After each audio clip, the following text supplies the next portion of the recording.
Está activado. Buenas tardes. El día de hoy vamos a hablar sobre, vamos a dar un pantallazo general sobre las sociedades de responsabilidad limitada, donde ya vamos a comenzar a ver y a bajar a tierra la aplicación concreta de todos aquellos elementos generales que estuvimos viendo, donde resultaban aplicables a todos los tipos sociales, donde nosotros, la charla pasada, hemos advertido, hemos conversado sobre el tema de cómo se aplicaban la responsabilidad de la gerencia para todos los tipos. Bueno, ahora vamos a empezar a analizar uno de los tipos societarios en concreto, y uno quizás de los más utilizados, junto con las, por ejemplo, sociedades anónimas o sociedades por acciones, donde en este contexto vamos a tratar de ver y analizar cuál es la importancia que tiene, las ventajas que tiene, las desventajas que tiene una SRL. Vamos a tratar de compararlo con la SA, con la sociedad por acciones. Vamos a tratar de ver qué contiene un estatuto, muy a grandes rasgos, para que ustedes ya vayan familiarizándose cómo armar ese traje a medida que tiene que ser el estatuto de una sociedad comercial. Erradiquen esa idea de tener que copiar y pegar cualquier estatuto que exista en Internet. Porque ustedes lo que tienen que hacer es pensar ya como abogados, pensar ya como quiénes van a ser los socios. ¿Pueden ser socios quienes están queriendo ser socios? ¿Cuál va a ser el objeto social? ¿Cuál va a ser la sede social? ¿Quiénes van a formar parte de la gerencia? ¿Cuál va a ser la responsabilidad de cada uno de ellos? ¿Cómo puedo transmitir las cuotas? ¿Cómo puedo proteger a los actuales socios para que no vengan algún tercero? ¿O cómo puedo permitirle a los terceros que se incorporen a la sociedad? Todos elementos que van a hacer este estatuto. Entonces vamos a empezar a ver cuáles son las ventajas que tiene la SRL. En primer lugar, la más importante es que limita la responsabilidad. Yo limito la responsabilidad del capital que aporto. Aporto de un capital de 10.000 pesos, aporte 4.000, yo seré responsable por esos 4.000. ¿Existe algún tipo de excepción a ese concepto? La respuesta es sí, y ya lo vieron ustedes con el artículo 54 de la Ley General de Sociedades, donde está: desconocen la personería jurídica para ir directamente frente a determinados supuestos al patrimonio de cada uno de los socios, porque frente a algunos supuestos se entiende que esa sociedad ha sido creada para cometer delitos. Entonces, frente a ese supuesto está la caída de la personalidad jurídica, de la personería jurídica, y voy directamente contra los socios o contra los responsables del hecho dañoso. Pero no cabe ninguna duda que la limitación de responsabilidad es la principal ventaja que tiene la SRL. Permite una administración profesional también la SRL. ¿Qué quiere decir esto? ¿Cuál es el órgano de administración de la gerencia, de la SRL? La gerencia. Pero la gerencia, ¿tiene que estar conformada solo por los socios? No. Tranquilamente puedo poner yo terceras personas que tienen que saber cuál va a ser el grado de responsabilidad, cuáles van a ser las obligaciones, cuáles van a ser los derechos, qué es lo que tienen que hacer como gerentes de una empresa. Y no son socios.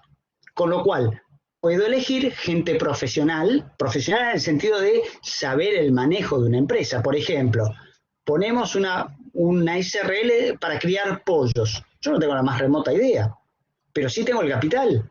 Y si quiero que eso crezca, si quiero generar beneficios, si quiero dar trabajo. Bueno, la gerencia, ¿a quién pondré? A un ingeniero agrónomo, a un agricultor, alguien que sea entendido en la materia, a quien obviamente será remunerado. Entonces, permite la administración profesional. A eso se refiere con esta ventaja del SRL. Otra de las ventajas también que permite la incorporación de herederos. ¿Qué quiero decir con esto? Hay muchos tipos sociales donde el carácter personal del tipo social genera de que frente a el deceso de uno de los socios, los herederos no se puedan incorporar o estén bajo determinadas condiciones o se le dé lo que les corresponda, pero sin incorporarse a la sociedad.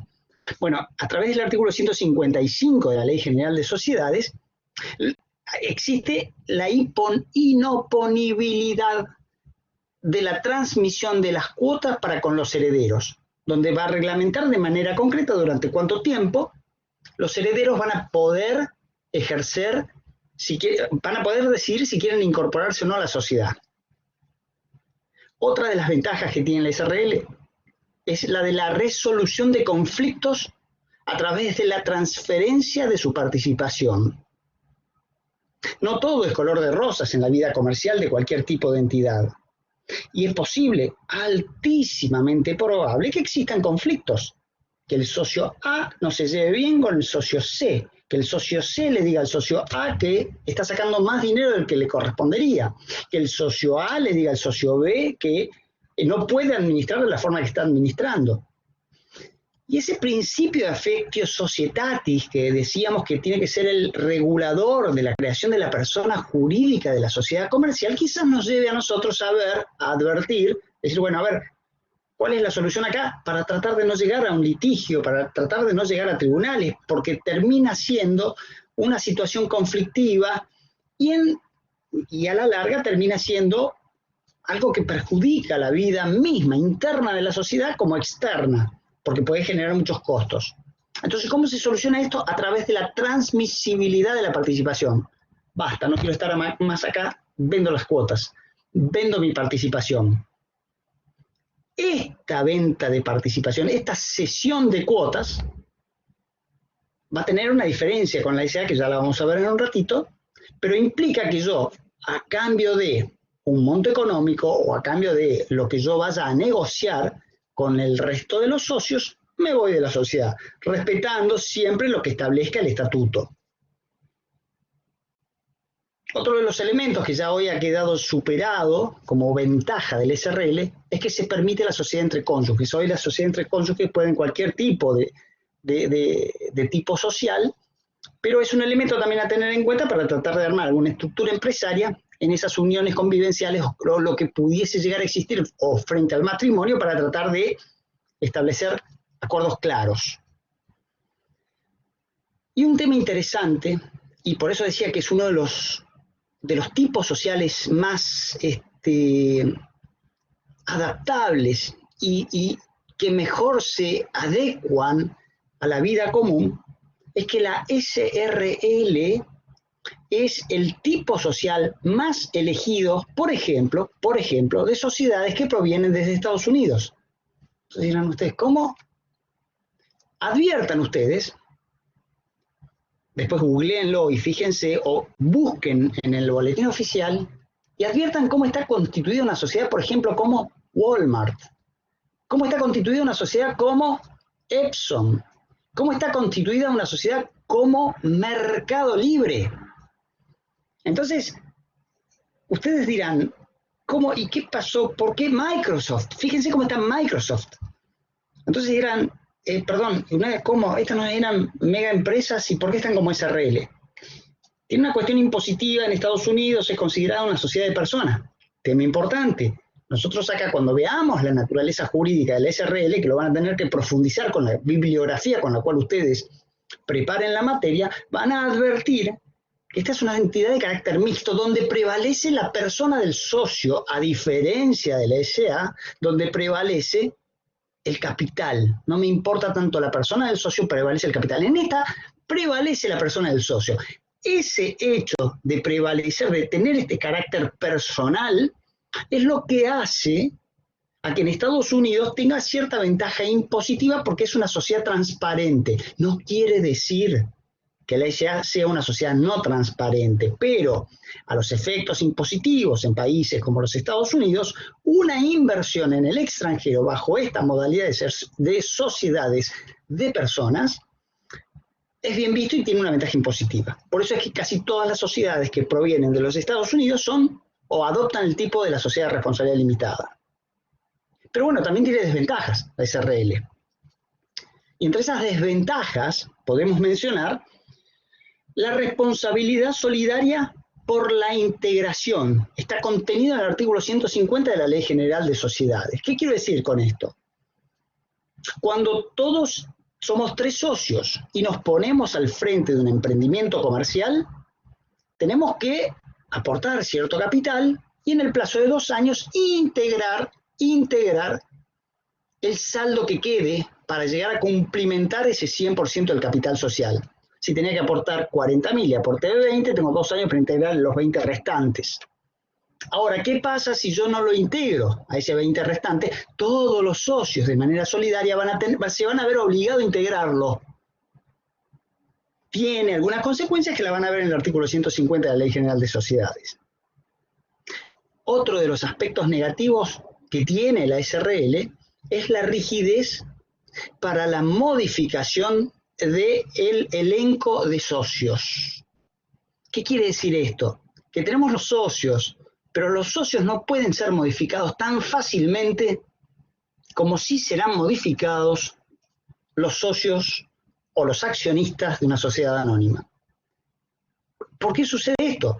Justamente por este carácter personal que tiene la SRL para poder transmitir, para poder modificar, para poder cambiar el elenco de socios, necesito llevar adelante este contrato de cesión de cuotas, donde el socio A cede las cuotas al socio B o como establezcan, a un socio D, E, F o en distintas partes, en distintas proporciones. Ahora, este contrato de cesión no va a ser válido y no va a tener efectos desde el momento que se firma ese contrato, sino que ese contrato tiene que ser comunicado a la gerencia.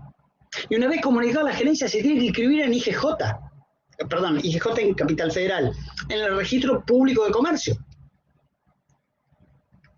Una vez finalizado ese trámite, culmina y se da a conocer a terceros cuál es la composición actual de esa SRL. En la SA es totalmente distinto. Un dato importante, tengan en cuenta que ese dato de inscripción no tiene efecto constitutivo, tiene efecto declarativo, resulta oponible frente a terceros.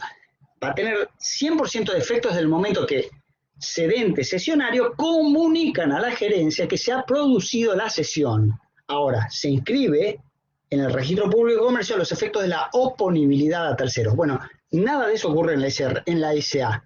Nada de eso ocurre en la SA.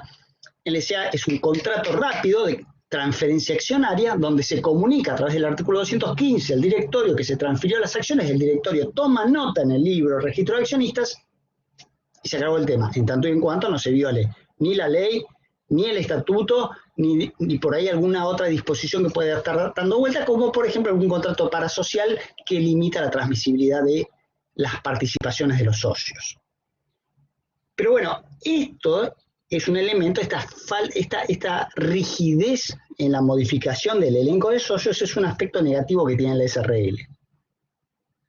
También tiene una falta de flexibilidad contractual como aspecto negativo. ¿Qué quiero decir con esto? En la SA es mucho más claro, mucho más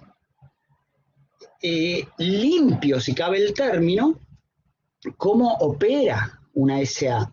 Si yo voy a la ley, está casi todo reglamentado. Cada cuánto se tiene que reunir el directorio, quiénes pueden ser directores, las decisiones que se adoptan, cuándo se reúnen los socios, qué tipo de asambleas tengo para los accionistas, ordinarias, extraordinarias. En el caso del SRL es muy estatuto dependiente. Es muy, a ver, primero veamos qué dice el estatuto para ver cómo vamos a actuar como socios. Por eso de ahí la importancia de esa redacción del estatuto de la SRL. Entonces, como aspecto negativo está esta falta de flexibilización contractual. Ahora, recién nos acabamos de incorporar a tratar de buscar algún tipo de comparación que pudiese llegar a existir con la SA y podemos tocar algunos puntos como para ir viendo y diferenciando los distintos aspectos que pueden llegar a no generar confusión, pero sí permitirnos ver las diferencias entre uno y otro tipo social. Entre ellos vamos a ver cómo se inscribe una SRL y una SA. La SRL, con un contrato, un estatuto, con firmas certificadas, es suficiente. Hasta incluso si me pongo un poco más meticuloso, ese instrumento privado que puedo llegar a presentar en el Registro Público de Comercio, si el funcionario de turno quisiese certificar las firmas de cada una de las personas que está presentando ese estatuto, ya sería suficiente. Lo cierto es que casi todos los registros dicen, bueno, a ver, instrumento privado con firma certificada. Pero por algún motivo la SA siempre se presenta con escritura pública. Pero no lo dice la ley. Logro de los escribanos se presenta siempre por escritura pública, a pesar de que en el ordenamiento establezca que es a través de un instrumento público. Tiene que ser a través de escritura pública. Esa es una primera diferencia. Ahora, con relación al capital, ¿tengo alguna disposición en particular? Sí, claro. En las SA tengo un capital mínimo. ¿Por qué? Porque se considera que la SA está hecha para los grandes emprendimientos. Bueno, hoy tenemos, y esto siempre tienen que prestar atención, a ver cuánto es lo que dispone el ordenamiento aplicable. Hoy el ordenamiento aplicable en cuanto al capital mínimo de una SA es de 100.000 pesos. 100.000 pesos. Que cada mes que pasa, sí, queda un poquito más chico. Habría que actualizarlo en cualquier momento. En el caso de las SRL no hay un capital mínimo, pero sí existe, o sí hay que prestar atención, al igual que en la SA, pero en la SA tenemos un capital mínimo, hay que prestar atención que el capital social que se le asigne a la SRL tiene que ser concordante, tiene que tener una íntima relación con el objeto social que se lleve adelante. Si yo voy a poner una estación de servicio bajo la forma de un SRL, no me puedo estar poniendo un capital de 30.000 pesos. Si yo quiero llevar adelante un emprendimiento minero, menos. Ahora, quiero poner un kiosco, quizás con 40, 50.000 pesos esté bien. ¿Y por qué una SRL? Bueno, habría que ver cuántos socios son, para limitar la responsabilidad, para tratar de hacer una forma organizada y después ver si empiezan a crecer ese kiosco en otros kioscos por otros lados de la ciudad. Ahora, queda claro entonces que este capital, ya vemos entonces la importancia que tiene este monto del capital a asignar, con qué lo tenemos que comparar y qué me establece la ley para un SRL o para un SA. ¿Qué pasa con la administración? Bueno, la administración en un SRL, lo vamos a ver en detalle en un ratito, está conformada por la gerencia.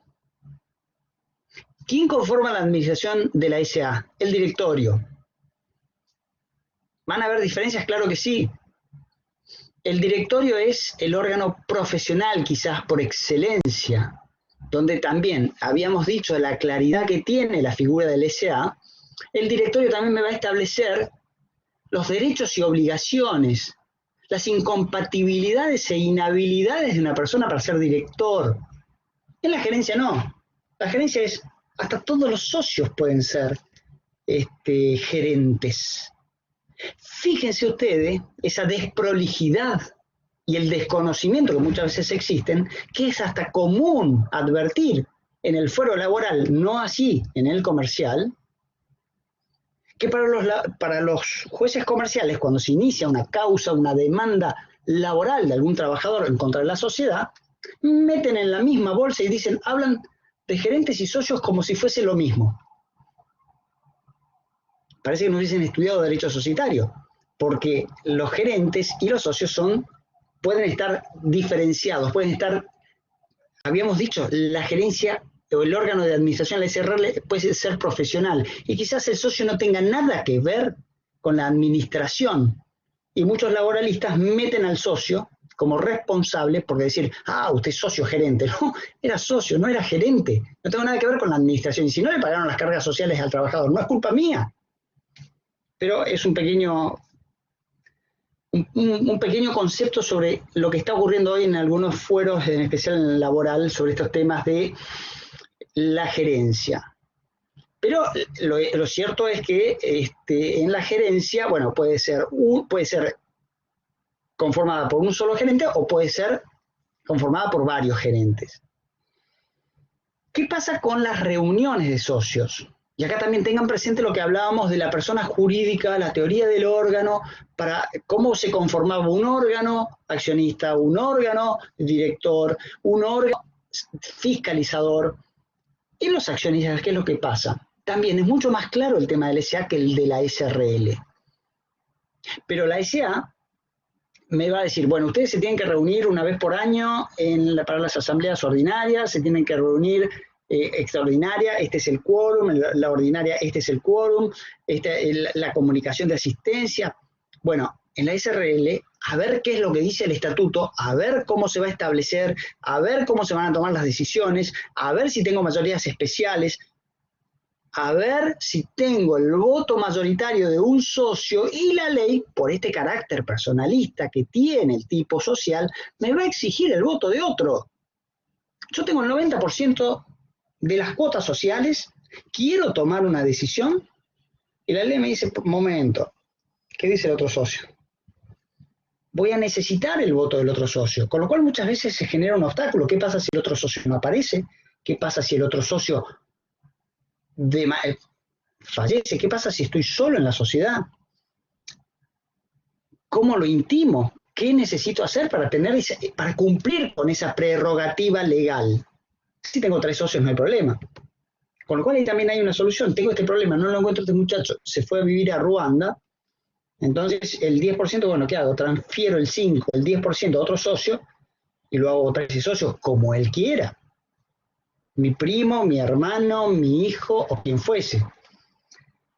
Con lo cual acá tenemos ese elemento de lo que es las reuniones de socios, las diferencias y cómo es importante, vuelvo y recalco, el tema del estatuto en una SRL. La fiscalización, ese otro órgano que habíamos hablado de la administración, de los socios y de la fiscalización privada. ¿Puede una SRL tener sindicatura? Claro que sí, puede tenerla. Es el control de lo profesional a través de un contador, a través de un abogado, que controla, fiscaliza lo que la gerencia, en este caso, está haciendo para rendirle cuenta e informar a los socios de lo que están haciendo, en este caso la gerencia. Es igual que la SA. Dicho sea de paso, y acá nos permite unir los dos conceptos, cuando hay algo que no esté regulado en la SRL, tanto en la fiscalización como en la gerencia, por decante se va a establecer lo que diga la SA. Derechos y obligaciones de la gerencia, a ver qué dice la SA. Derechos y obligaciones de la sindicatura, a ver qué dice la SA. Y eso se aplica, se traspola a la SRL. Control estatal. ¿Cuál es el grado de control estatal? Y es un elemento también interesante a tener en cuenta. Porque el control estatal implica que en una SA que tenga determinado tipo de actividad, una SA que tenga un determinado capital social, hoy es mayor a 50 millones de pesos, va a tener fiscalización estatal permanente. ¿Qué quiere decir esto? Que el Estado, en el caso de la Ciudad Autónoma de Buenos Aires, la Inspección General de Justicia, le puede requerir información, no porque están tomando esta decisión. Tráigame toda la documentación, quiero analizar que todo esté en regla, comuníqueme la reunión de accionistas con 15 días de anticipación para ver si vamos a ir a fiscalizarla. Entonces, sociedades como Correo Argentino, Aerolíneas Argentinas, Aeropuertos Argentinas 2000, estoy tirando nombres de sociedades de fiscalización estatal permanente, deben informar con 15 días de anticipación la realización de sus asambleas. La inspección advierte, analiza si va o no va. Y si va, toma nota y controla, fiscaliza que se esté llevando en legal forma. Esto es en el caso de la SA. La SRL, la fiscalización, va a tener una fiscalización del 299, se le dice en la jerga, la fiscalización estatal permanente solo en caso de que tenga un capital de más de 50 millones de pesos. A ver, este es también otro elemento importante, que siempre tengan presente que cuando aparece un número en la Ley General de Sociedades, chequéenlo, yo siempre les recalco, chequéenlo en la página Infoleg para ver que ese número es el último, versión actualizada de la Ley 19.550, y ahí van a ver si es que ha sido actualizado ese monto. En este caso, el inciso 2, el artículo 299 de la Ley General de Sociedades.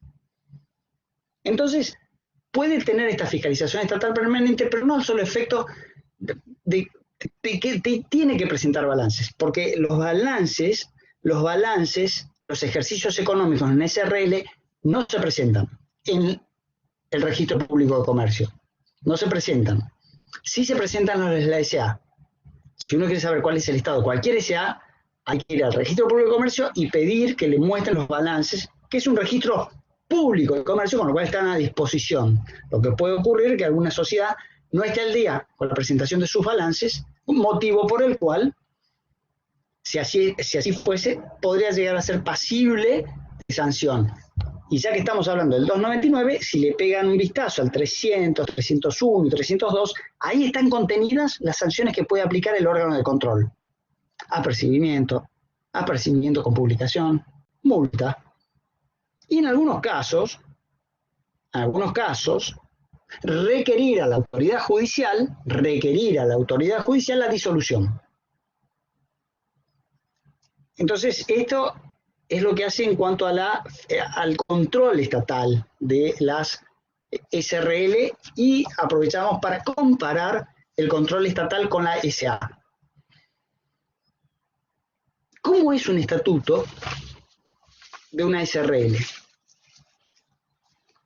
Lo que tenemos que tener en cuenta en el estatuto es un contrato.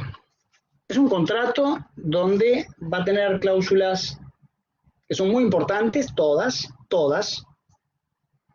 Pero ¿y por qué es tan terminante este comentario de decir todas son importantes? Porque, por ejemplo, si nosotros en un estatuto, que se me viene a la cabeza un estatuto modelo, donde el artículo primero, ¿qué dice el artículo primero? El nombre. ¿Qué pasa si una SRL yo quiero poner McDonald's SRL? Y me la terminan registrando, inscribiendo. A los 2 meses tengo una demanda de McDonald's, porque elegí mal el nombre. Pero como no saltó el tema de la homonimia cuando usted presentó el estatuto en el Registro Público de Comercio, una cosa es la marca y otra cosa es la razón social. Dicho sea de paso, McDonald's no se llama McDonald's S.A., se llama Arcos Dorados S.A., que tiene la marca mundial de McDonald's. Con lo cual, el primer elemento que estamos hablando ahora, la razón social, el nombre, bueno, es importante, porque tengo que hacer una averiguación. En el caso de la Ciudad Autónoma de Buenos Aires, pedir un certificado de reserva de nombre para ver que no haya otra entidad con la misma denominación, y eso me va a durar 30 días y ahí tengo bloqueado ese nombre para tener una sociedad con ese nombre. Fíjense todo lo que dijimos, solo de hablar de ese artículo primero que menciona la razón social, el nombre de la sociedad. El segundo punto es cuánto va a durar, la duración, artículo segundo. Y bueno, ponele 15 años.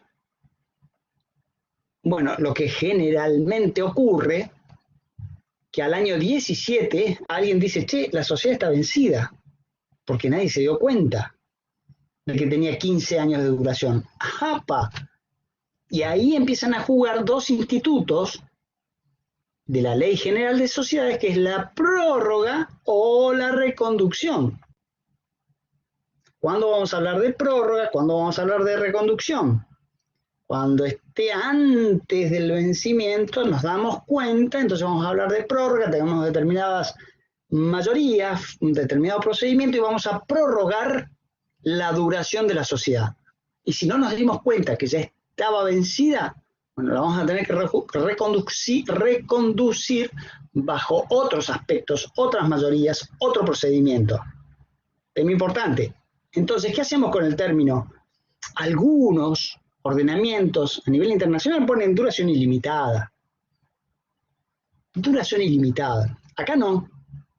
Pero no me pregunten por qué. En el 90% de los casos, la duración de la sociedad es 99 años. No sé por qué 100 no se puede. 99 años. Entonces, siguiendo esos usos y costumbres, no pongan los 15 años, no pongan los 20, no pongan los 5 años, que he visto sociedades con 5 años, pongan 99 años. Eso es de modo de sugerencia. En un artículo tercero en estatuto podemos tener el objeto.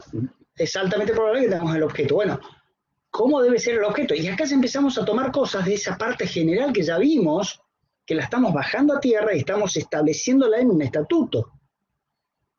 ¿Qué vamos a poner como objeto? Tengan en cuenta, objeto preciso y determinado. Gran discusión. Objeto único, depende de la jurisdicción. ¿Cuál es la diferencia entre preciso y determinado? Y yo puedo poner único, solo voy a vender combustibles. En el caso de único. Pero si es preciso y determinado, bueno, voy a vender golosinas, voy a tener un restaurante, voy a tener cocheras, voy a lavar auto y voy a expender combustible. Pero tengan en cuenta también lo que hablamos hace un ratito. El objeto preciso y determinado que yo establezca tiene que tener su correlación con el capital que yo le determine a la sociedad. Y otro tema importante, que también lo charlamos la vez anterior, ese objeto que yo determine va a delimitar la actividad de la gerencia. Acuérdense de lo que hablamos del ultravires. Va a determinar también la decisión de los socios. Le va a dar el marco de actuación a esa persona jurídica. Con lo cual ahí está la importancia de este artículo tercero de este estatuto que nos estamos imaginando.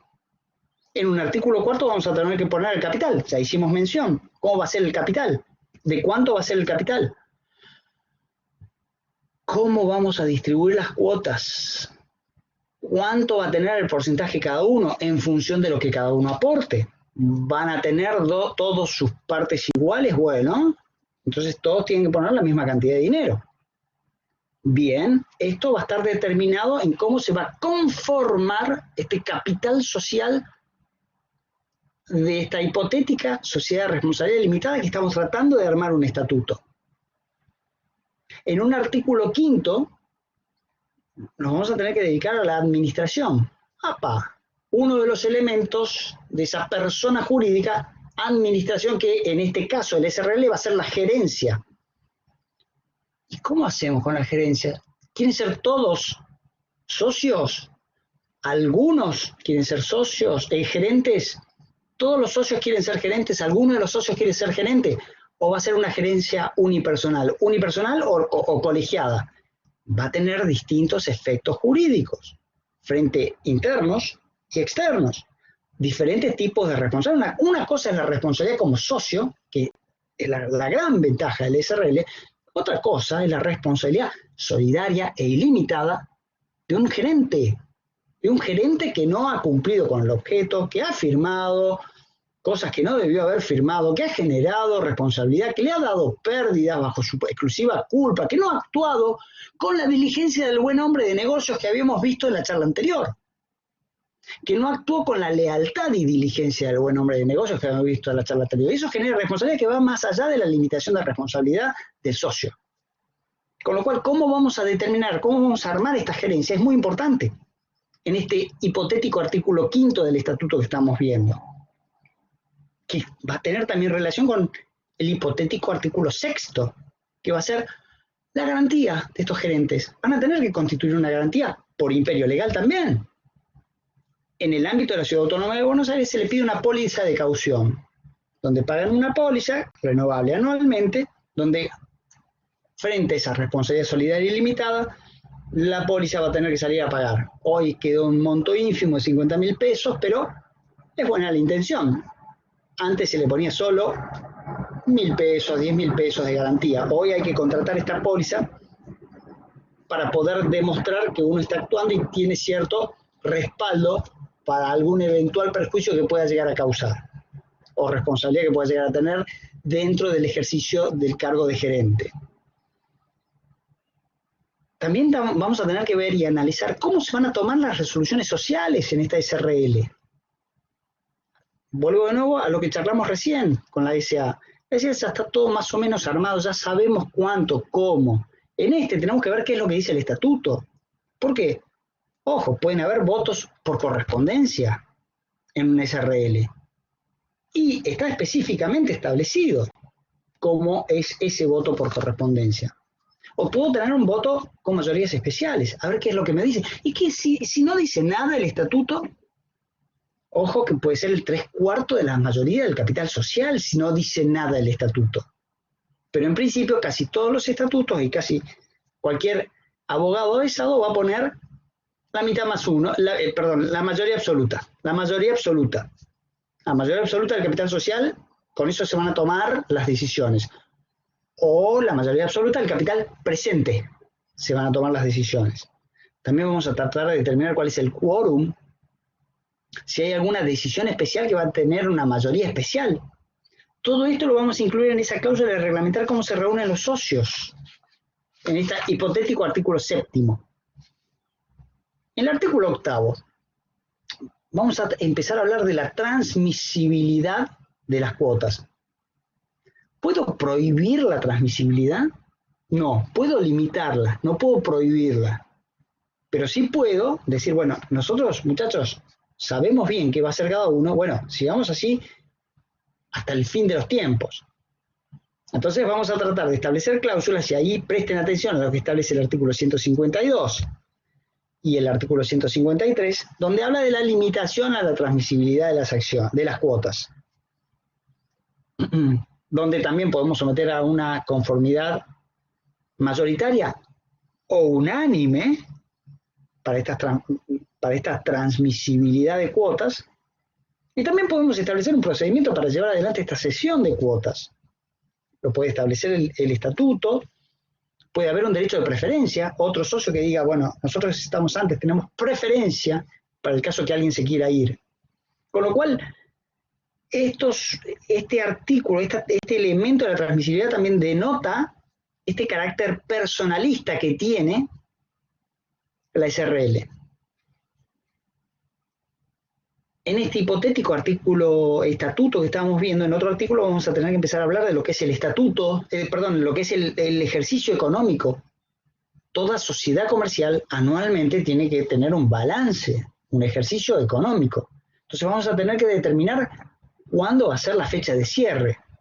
También es de uso y costumbre poner el 31 de diciembre de cada año, pero muchas veces por cuestiones de organización con otras empresas, porque son todos comerciantes y para que no se ponen otra fecha en cualquier otro mes, que está perfecto.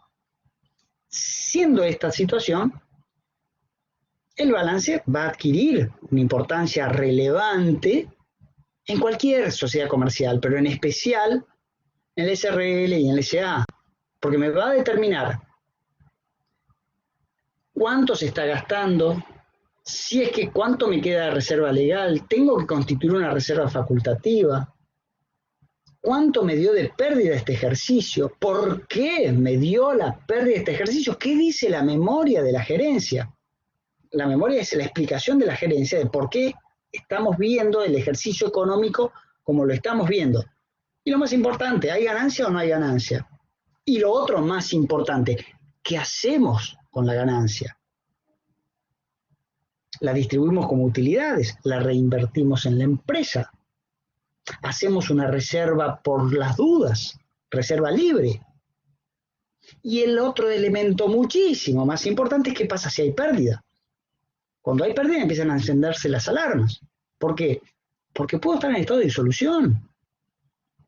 Entonces hay que inyectar nuevamente capital, inyectar nuevamente dinero y determinar si es que existe o no existe responsabilidad. Ni quiero imaginarme la cantidad de sociedades que deben estar bajo esta situación luego de la pandemia que estamos transcurriendo, con lo cual muchas empresas no han tenido poca y nula actividad. Ni me quiero imaginar las agencias de turismo, ni me quiero imaginar las agencias de asistencia al viajero, las de transporte, las aéreas. Es conocido el tema de los concursos a nivel mundial de las compañías aéreas, de los cruceros. Con lo cual, esta es la importancia de este artículo, de este hipotético estatuto, donde estamos viendo cómo vamos a incluir el ejercicio económico a la fecha de cierre. Fíjese lo que estamos diciendo hasta el hartazgo, este traje a medida que hasta incluso estamos analizando, viendo y determinando la fecha de cierre de un ejercicio económico. Ahora, si vamos a tener ganancias, también la podemos reglamentar en un estatuto. También podemos decir, en caso de ganancias, se va a destinar la suma de tanto por ciento a reserva legal, hasta alcanzar el 20% que me dice el artículo 70 de la Ley General de Sociedades. Y después el resto verán, los socios decidirán si van a haber utilidades, se las llevan los socios o se reinvierte en la empresa. Esto también puede establecerse como un artículo específico en este estatuto.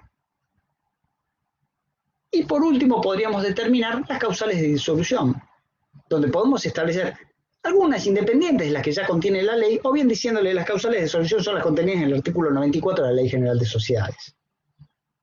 Pero ya sabemos entonces cuál va a ser el marco reglamentario que va a determinar los derechos y obligaciones de esta persona jurídica que se va a constituir bajo el nombre de SRL. Fíjense entonces la importancia que tiene hacer un estatuto a conciencia, incorporar la esencia, la naturaleza jurídica de todos y cada uno de los tipos sociales y la importancia de relacionar absolutamente todo, hasta la aparente nimiedad de la razón social, ponerle cualquier nombre, hasta la aparente nimiedad de la razón social. Con lo cual, cuando vemos en esta situación, vamos a ver entonces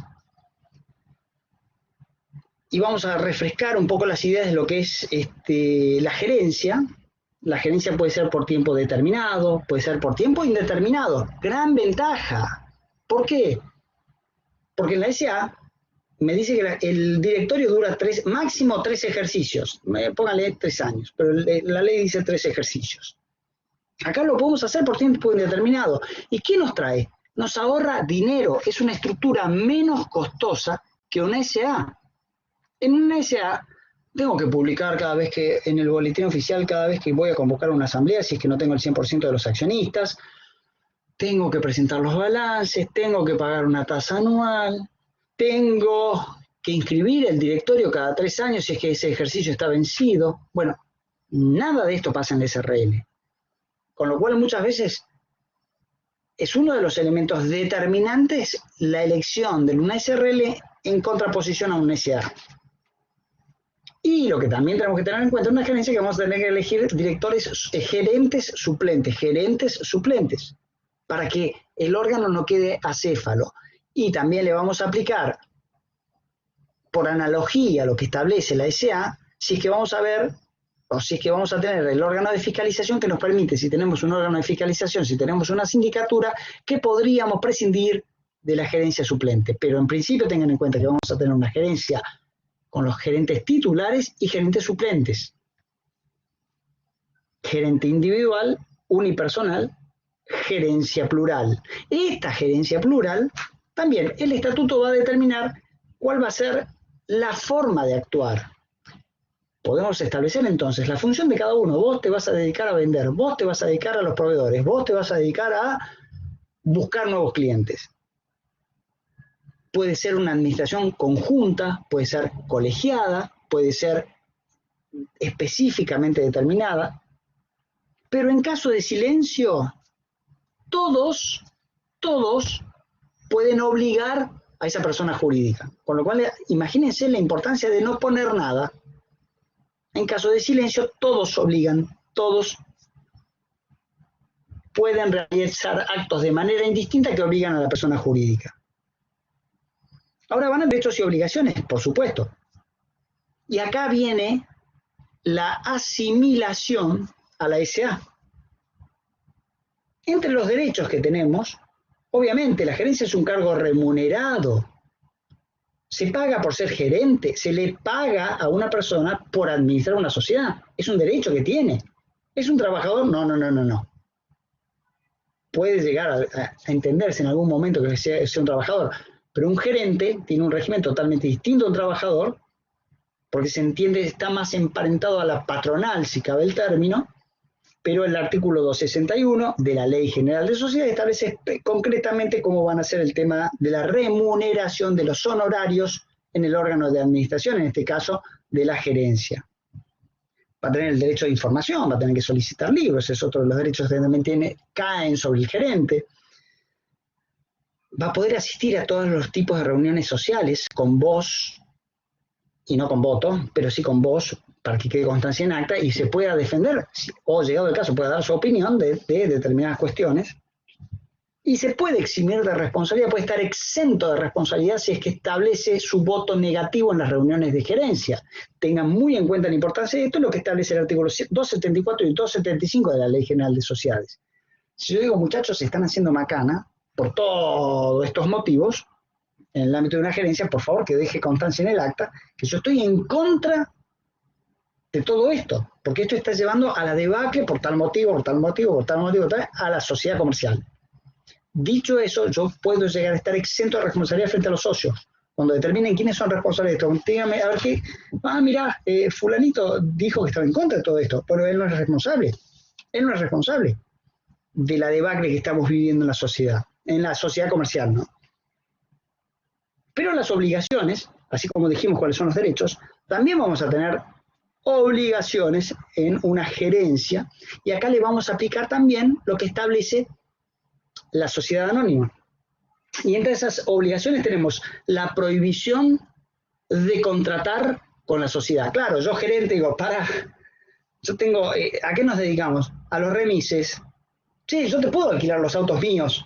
¿A qué precio? Altísimos, altísimos. Bueno, genera responsabilidad contratar un gerente con la propia sociedad. Entonces, vamos a ver cómo el artículo 271 establece de manera concreta ¿se puede? Sí se puede. ¿Bajo qué parámetros? Ahí están determinados cuáles son los parámetros de contratar con la sociedad. Sí, tengo interés contrario. Yo no puedo votar este tema, porque tengo un interés contrario, porque yo tengo otro negocio, otro emprendimiento, donde yo lo que diga puede llegar a perjudicar a la sociedad. Entonces, ¿qué hago? Me abstengo.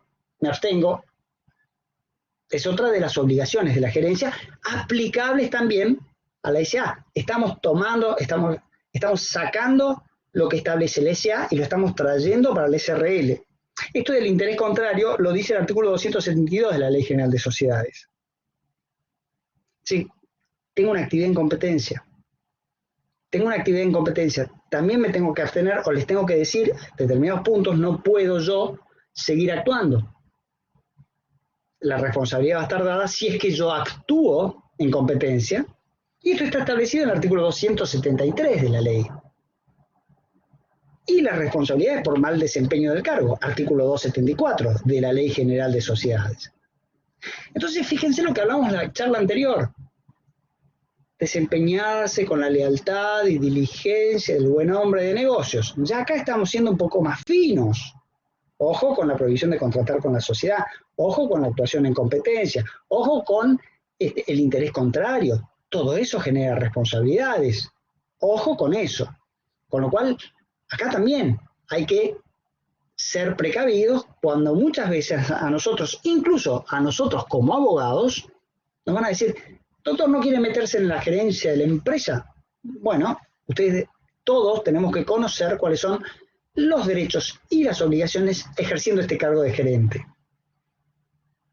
Vamos a tener prohibiciones e incompatibilidades también. Artículo 264 de la Ley General de Sociedades, donde no toda persona puede ser gerente, no toda persona puede ser director de una SA. Aquellos que han cometido delitos, fraude a la administración pública, que han ejercido un cargo público y que quieren después ser directores de esa empresa, no lo pueden hacer hasta determinado periodo. Y acá tenemos también ese parámetro del buen hombre de negocios que me va a determinar si soy compatible, si estoy habilitado para ejercer la gerencia en un SRL.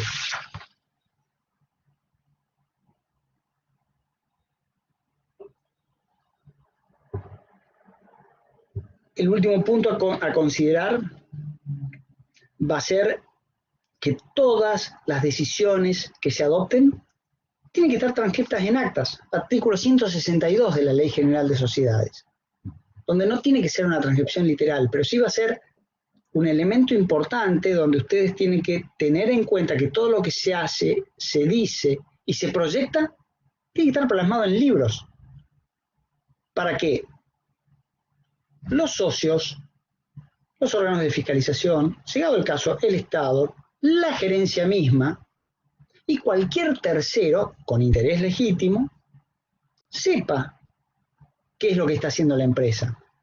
Un trabajador va a pedir una pericia contable sobre los libros para ver si él estaba registrado en legal forma. Un gerente va a pedir una pericia, va a aportar los libros de gerencia para ver si es que está exento de responsabilidad, porque tuvo la deferencia, delicadeza o astucia de manifestar su voto contrario en determinadas reuniones. Con lo cual transcribir esas cuestiones en actas resulta de ser de suma y tremenda importancia.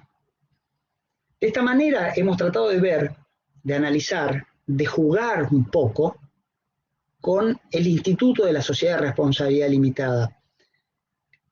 Tengan en cuenta la forma en la cual estamos manifestando, exponiendo, pensando cada cosa que decimos. Vuelvo de nuevo a lo mismo. Cómo pensamos el tema de la razón social, cómo pensamos el tema del capital social, cómo pensamos el tema de la gerencia.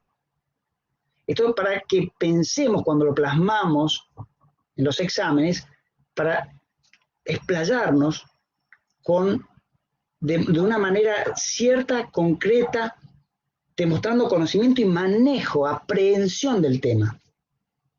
Por eso es que también hemos hecho este estatuto imaginario para que vean cómo se aplica esto en cada caso concreto. Bueno, estoy abierto a preguntas, si es que alguien tiene alguna inquietud, con todo gusto Pablo. Sí, ¿qué tal? Sí, buenas tardes. Bien. Buenas tardes, hola. Profesor. No me quedó claro la parte donde se constituye la SRL con respecto que usted habló de instituto privado. Bien, bien. Instrumento, si dije instituto es un error. Instrumento privado. Instrumento privado. Bien. Usted, a ver, sí. Perdón, Pablo. Usted había dicho que yendo al registro público de comercio, con un instrumento privado me tendrían que anotar, digamos. Inscribirlas. Exactamente. Pero no le entendí la segunda parte. Bueno, es muy fácil. Acá empieza a jugar mucho el derecho administrativo. También lo charlamos la vez anterior, cómo confluyen todos los derechos en el derecho societario. ¿Por qué el derecho administrativo? Porque la administración pública está obligada, si yo le llevo un papel en blanco, está obligada a recibírmelo, que me lo reciba, le pongan un sello, yo me llevo ese sello y después me digan, mire, usted presentó un papel en blanco. Están obligados a recibirlo. Dicho que eso no ocurre, pero dicho eso, el instrumento privado es lo que acabamos nosotros de hablar como estatuto, lo plasmamos en unas hojas y lo firmamos Pablo Luis Gómez y Albert Zamor. Entonces somos los dos socios, está todo bien, lo firmamos los dos y los presentamos, en este caso, en la Inspección General de Justicia. Lo voy a tomar como ejemplo, la Inspección General de Justicia no lo está tomando, pero algún tiempo atrás lo hacía, alguna década atrás lo hacía. Lo presentamos y eso es un instrumento privado, donde tiene las hojas, el contrato social firmado por Pablo y firmado por Albert. Listo. Ahora, lo que debería hacer la administración pública es decir, Pablo, Albert, vengan acá, muéstrame el DNI, fírmenme de nuevo acá. Coincide.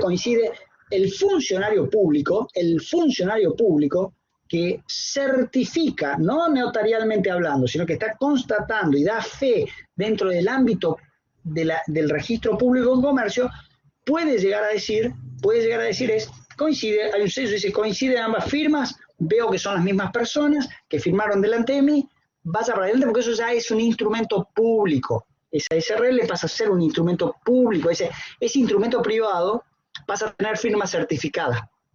Pero también es un instrumento público porque está incorporado a un expediente público. Pero la idea que quiero que queden claro acá es que esto es lo que debería ser, lo que debería ocurrir. Ahora, ¿cómo es lo que pasa en la práctica?